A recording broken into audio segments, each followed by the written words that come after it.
নমস্কার বন্ধুরা, আপনাদের সকলকে স্বাগত জানাই আজকের এই প্রতিবেদনে। দীর্ঘ বঞ্চনা, লাগাতার আইনি লড়াই আর সীমাহীন অপেক্ষার পর ঠিক যখন মনে হচ্ছিল যে জট কাটতে চলেছে, ঠিক তখনই কিন্তু যেন আবার এক নতুন অশনি সংকেত। কেননা সুপ্রিম কোর্টের ঐতিহাসিক রায়ের পরেও কেন রাজ্যের অনুদানপ্রাপ্ত ও সরকার পোষিত স্কুলের শিক্ষক ও শিক্ষাকর্মীদের বকেয়া মহার্ঘ ভাতা বা ডিএ নিয়ে চরম অনিশ্চয়তা তৈরি হলো। সরকার বদল হয়েছে, বিধানসভা ভোটের পর নতুন সরকারের কাঁধে দায়িত্ব এসেছে, কিন্তু অনুদানপ্রাপ্ত বা গ্রান্ট ইন এড কর্মীদের প্রতি বঞ্চনার ছবিটা কি আদৌ পাল্টেছে? কেন নিজেদের ন্যায্য পাওনা বুঝে নিতে শিক্ষকদের বারবার আদালতের দরজায় কড়া নাড়াতে হবে? তাছাড়াও একদিকে যখন সুপ্রিম কোর্টে ফয়সালার আশায় প্রহর গুনছে রাজ্য, ঠিক তখনই বকেয়া ডিএ না পাওয়ার ফের কলকাতা হাইকোর্টে মামলা দায়ের করলেন শিক্ষকরা। সেখানে কি কি বলা হয়েছে সমস্ত কিছু কিন্তু আজকের এই প্রতিবেদনে অবশ্যই বিস্তারিত আলোচনা করব, এবং আজকের এই ভিডিওটি আপনাদের জন্য অত্যন্ত গুরুত্বপূর্ণ হতে চলেছে, কেননা এক্সক্লুসিভ তথ্য এবং সরকারি নির্দেশিকা তুলে ধরবো যা প্রমাণ করে যে বকেয়া ডিএ মেটানোর ক্ষেত্রে সদিচ্ছার অভাব ঠিক কতটা গভীরে। তাই ভিডিওটা একটু স্কিপ না করে শেষ পর্যন্ত দেখতে থাকুন, অবশ্যই কিন্তু আপনারা উপকৃত হবেন। চলুন শুরু করা যাক। দেখুন, প্রথমেই আসা যাক সুপ্রিম কোর্টের রায়ের পরেও কেন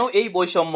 দেখুন, সুপ্রিম কোর্ট স্পষ্ট নির্দেশ দিয়েছিল যে 2008 থেকে 2019 সাল পর্যন্ত বকেয়া ডিএ মিটিয়ে দেওয়ার জন্য, তাই না? আপনারাও সেটা জানেন, আমরাও সেটা জানি, ঠিক আছে। কিন্তু সেই নির্দেশের পর রাজ্য সরকার ও অর্থ দপ্তর সক্রিয় হয়ে সাধারণ সরকারি কর্মচারী, অবসরপ্রাপ্ত কর্মী এবং ফ্যামিলি পেনশনারদের জন্য বকেয়া ডিএ মেটানোর প্রক্রিয়া শুরু করেছে। তাছাড়া রাজ্যের অন্যান্য দপ্তরের সরকারি কর্মীরা রোপা 2009 অনুযায়ী বকেয়া ডিএ পাওয়ার শুরুও করেছেন। কিন্তু প্রশ্ন হলো, শিক্ষাক্ষেত্রে এখনো পর্যন্ত কার্যত কোনো অগ্রগতি নেই কেন? এবার আপনারা বলবেন যে দাদা, আপনি যে বলছেন যে সরকারি কর্মচারী, অবসরপ্রাপ্ত কর্মী এবং ফ্যামিলি পেনশনাররা ডিএ পেয়েছেন বা মেটানোর প্রক্রিয়া শুরু করেছে, কি তাহলে আপনার মতে আমরা কি তাহলে এই ডিএ পেয়েছি? একদম প্রথমে ক্লিয়ার করে বলতে চাই, অবশ্যই কিন্তু আপনারা এখনো পর্যন্ত 1 টাকাও কিন্তু আপনাদের ক্রেডিট হয়নি। কেননা আমাদের প্রথমে একটা নোটিশও এসেছিল যে কেএমসির এলাকার সমস্ত পেনশনার কিন্তু এই ডিএ আপনারা পেয়ে যাবেন, অর্থাৎ 50% ডিএ আপনাদের অ্যাকাউন্টে কিন্তু ঢুকবে। কিন্তু সেটা কি জুলাই মাসে ঢুকেছিল?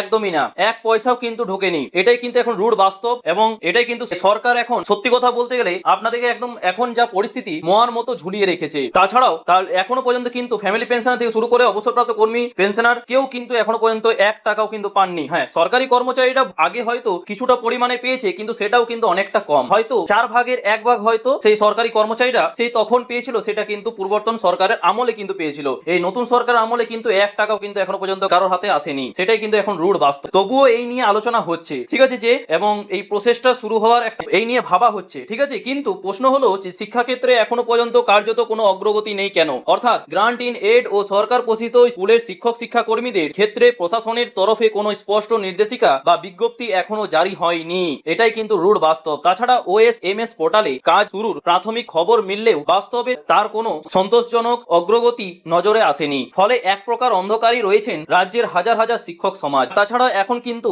অনেক শিক্ষকের, অনেক গ্রান্ট ইন এড কর্মীদের এখন এই নিয়েই চিন্তা যে আমরা কি এই ডিএ সত্যিই কি পাবো নাকি পাবো না? আমরা কি তাহলে এই ডিএ থেকে বঞ্চনার শিকার হলাম? আমরা কি তাহলে এই ডিএ পাবো না? এটা আপনাদের মধ্যে অনেকেরই মনে প্রশ্ন, তাই না? আপনারাও সেটা জিজ্ঞাসা করবেন যে দাদা তাহলে বলুন না আমরা পাবো কি পাবো না। তাহলে বলে রাখি, দেখুন, এই ডিএ থেকে কিন্তু আপনাদেরকে কেউ সরাতে পারবে না, ঠিক আছে। আপনারাও কিন্তু এই সরকারি কর্মচারীদের মধ্যেই একজন, ঠিক আছে। আপনারাও কিন্তু যতটা পরিমাণে সরকারের সম কাজে সাহায্য করেন, সেটাই কিন্তু আপনার এখন রুড বাস্তব, এবং আপনারাও এই ডিএ থেকে বঞ্চিত হবেন না। এই নিয়ে কিন্তু বিশেষ আলোচনা চলছে আমাদের মলয়বাবু থেকে শুরু করে, ঠিক আছে, আমাদের ভাস্কর বাবু, তিনিও কিন্তু এই নিয়ে বিশেষ আলোচনা কিন্তু করেছেন। তাই এটা নিয়ে আপনাদের একদম চিন্তার কোনো কারণ নেই যে আপনারা ডিএ পাবেন না। অবশ্যই শিক্ষক সমাজ থেকে শুরু করে আমাদের সমস্ত গ্রান্ট ইন এড কর্মীরা সবাই কিন্তু এই ডিএ থেকে পাবেনই পাবেন, ঠিক আছে, বঞ্চিত হবেন না। এবার আপনারা বলবেন যে এটা আপনি কিভাবে প্রমাণ করতে পারবেন যে আমরা পাবো কি পাবো না? তাহলে বলে রাখি, এটাই কিন্তু সুপ্রিম কোর্টের রায় ছিল যে গ্রান্ট ইন এড কর্মীদের বকেয়া ডিএ থেকে বঞ্চিত করা যাবে না, অর্থাৎ আপনাদেরকে বাদ দিয়ে কিন্তু এই ডিএ মিটিয়ে দেওয়া হবে না, ঠিক আছে। এটাই কিন্তু রুড বাস্তব। এখন পরিস্থিতি একটু অন্যরকম। এখন 18 তারিখে কিন্তু এখন সুপ্রিম কোর্টে একটা রায়দান রয়েছে, সেখানেই এখন দেখা যাক কি হয়। তাছাড়া এর ফলে এক প্রকারের অন্ধকারে রয়েছে রাজ্যের হাজার হাজার শিক্ষক সমাজ। এটা কিন্তু রুড বাস্তব। এখনকার দিনে একই রাজ্যে একই আইনের অধীনে কাজ করে এই চূড়ান্ত বৈষম্য কেন? নতুন সরকার আসার পরেও কেন এই টালবাহানা? কেন প্রশাসন গ্রান্ট ইন এড কর্মীদের ক্ষেত্রে নীরবতা পালন করছে? তাছাড়া এই চরম বঞ্চনা এবং হতাশাজনক পরিস্থিতিতে শিক্ষকরা বাধ্য হয়েছেন ফের আইনি পথ বেছে নিতে। অল বেঙ্গল টিচার্স অ্যাসোসিয়েশন বা এবিটিএ এর উদ্যোগে কলকাতা হাইকোর্টে দায়ের হয়েছে নতুন মামলা। সংগঠনের বক্তব্য অত্যন্ত স্পষ্ট এবং যুক্তিপূর্ণ। সেখানে কি বলা হয়েছে দেখুন, রাজ্য সরকার যখন অন্যান্য কর্মচারীদের জন্য বিজ্ঞপ্তি জারি করে মহার্ঘ ভাতা দিতে শুরু করেছে, তখন সরকারি সাহায্যপ্রাপ্ত স্কুলের শিক্ষক শিক্ষাকর্মীরা কেন এই সুযোগ থেকে বঞ্চিত থাকবেন? একটা প্রশাসনের এই নীরবতা নিয়েই মূলত প্রশ্ন তুলেছে এবিটিএ, ঠিক আছে। সরাসরি প্রশ্ন তোলা হয়েছে যে কেন রাজ্যের হাজার হাজার শিক্ষক ও ও শিক্ষাকর্মী তাদের ন্যায্য পাওনা থেকে বঞ্চিত থাকবেন। সবথেকে গুরুত্বপূর্ণ বিষয় হলো যে এই নতুন মামলাটির শুনানি হতে পারে কলকাতা হাইকোর্টের সম্মানীয় বিচারপতি অমৃতা সিনহার এজলাসে। হ্যাঁ বন্ধুরা, ঠিকই শুনেছেন। তাছাড়াও সুপ্রিম কোর্টের রায়ের পর এই মামলা নতুন আঙ্গিকে হাইকোর্টে ফিরে আসায় শিক্ষক মহলে নতুন করে আশার সঞ্চার হয়েছে। আদালত এই বিষয়ে ঠিক কি নির্দেশ দেয়, ঠিক আছে, তার দিকে কিন্তু এখন তাকিয়ে রয়েছেন সকলে। দেখুন, একটু অপেক্ষা করতে হবে, নতুন নতুন সরকার এসছে এবং সুপ্রিম কোর্ট এবং হাইকোর্টে যা রায় দেবে সেটার ভিত্তিতে কিন্তু আপনাদের এই বকেয়া দিয়ে পাওনার একটা সুযোগ রয়েছে এবং আর আশা করা যায় যে এই বঞ্চনা খুব তাড়াতাড়ি কিন্তু দূর হবে। এই নিয়ে আপনাদের কি মতামত অবশ্যই কিন্তু কমেন্ট বক্সে জানাতে ভুলবেন না। তাছাড়াও আরো রয়েছে, সেটা হচ্ছে কনফেডারেশনের বৈঠক ও সরকারি মেমোর আড়ালে কি চলছে। দেখুন, হাইকোর্টে যখন এই পরিস্থিতি, তখন অন্যদিকে confederation of state government employees এর তরফ থেকে গত 14ই আগস্ট অর্থ দপ্তরের অতিরিক্ত মুখ্য সচিবের সাথে একটি বিস্তারিত বৈঠক করা হয়। সেই বৈঠকের পর জানানো হয় যে সরকার গ্রান্ট ইন এড কর্মীদেরও বকেয়া দেওয়ার উদ্যোগ নিয়েছে এবং 998 FP2 13/2026 অর্ডারে মোতাবেক তাদেরও কিন্তু বকেয়া দেওয়া হবে। তাহলে বুঝতে পারছেন তো, আপনারা কিন্তু এই বকেয়া ডিএ থেকে বঞ্চিত হবেন না। একটু ধৈর্য ধরুন। আপনারা অনেকেই কিন্তু আগে হয়তো কমেন্ট বক্সে অনেক কিছু লিখেছেন, কিন্তু মনে রাখবেন এটা কিন্তু আমার যুক্তি নয়, এটা কিন্তু সরকারে যা বলছে তাই কিন্তু আপনাদেরকে প্রোভাইড করছি, ঠিক আছে। তাছাড়াও এর পাশাপাশি আমরা দেখেছি যে স্কুল শিক্ষা দপ্তরের প্ল্যানিং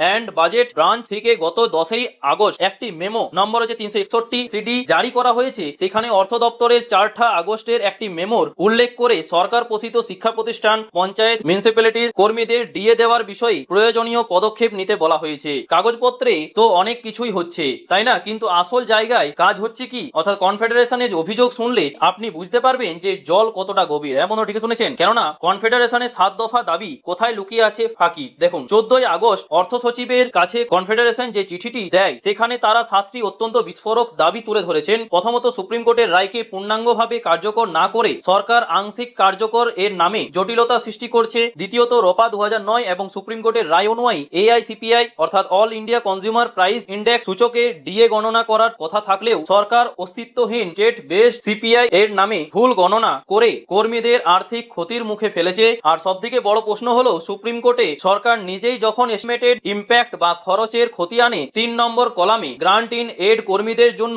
প্রস্তাবিত খরচের কথা স্বীকার করে নিয়েছিল, তখন এখন কেন তাদের আইনি অধিকার অস্বীকার করা হচ্ছে? সরকার কিভাবে অবস্থান বদল করতে পারে? তাছাড়া 2008 সালের এপ্রিল থেকে 2019 সালের ডিসেম্বর পর্যন্ত বকেয়া ডিএ প্রদানের সুস্পষ্ট পেমেন্ট শিডিউল কোথায়? এই প্রশ্নগুলোর উত্তর কিন্তু আজও অধরা এবং সেটা কিন্তু এখনো কোনো সাফ উত্তর কিন্তু সরকার তরফ থেকে আসেনি। চলুন এবার তার পরের অংশে আসা যাক। সেটা হচ্ছে, দীর্ঘদিন ধরে ন্যায্য মহার্ঘ ভাতার দাবিতে আন্দোলন ও আইনি লড়াই চালিয়ে যাচ্ছেন রাজ্যের শিক্ষকেরা। এটা কিন্তু রূঢ় বাস্তব। অনেকেই ভেবেছিলেন যে সুপ্রিম কোর্টের রায়ের পর এই টানাপোড়েনের অবসান ঘটবে, ঠিক আছে, কিন্তু গ্রান্ট ইন এড স্কুলের ক্ষেত্রে সরকারের বর্তমান নিষ্ক্রিয়তা নতুন করে ক্ষোভ তৈরি করেছে।